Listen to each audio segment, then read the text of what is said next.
The same situation almost for me as the Kirk Cousins deal.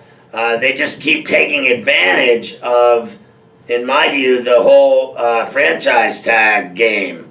They've been able to just, whatever, keep him at what they have to pay him a high dollar value. But the guy, I don't think, either one of them ever had full confidence that he would stay healthy or that he would hold up or that he would do the things that he's done. I think they wanted to see if he could keep doing this or if he was going to keep getting injured. They're concerned about that for sure. They're not going to admit it publicly. And the other thing, I guarantee you, back in the day when Dan Rooney was around, he wasn't having any of this failed drug test stuff.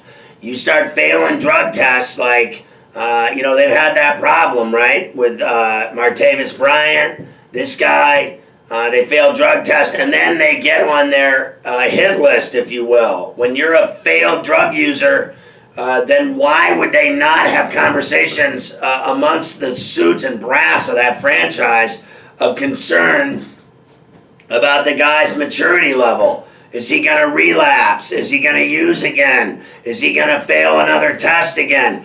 Are we going to give him all this money and then he's going to embarrass us again?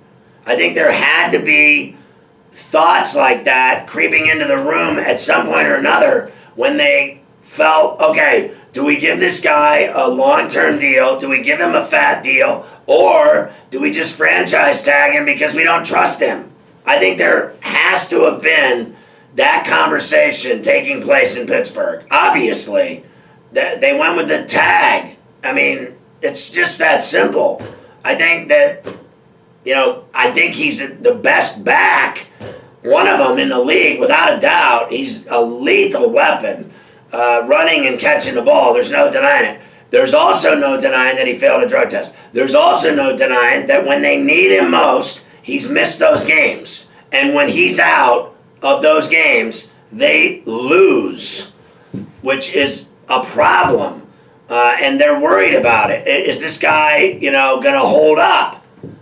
I don't deny that he's tough. I don't think that he's like a wussy and he's getting injured because he's a wussy. I think he's getting banged up because it's a violent, physical, wear and tear position that, it's the same thing in fantasy, right?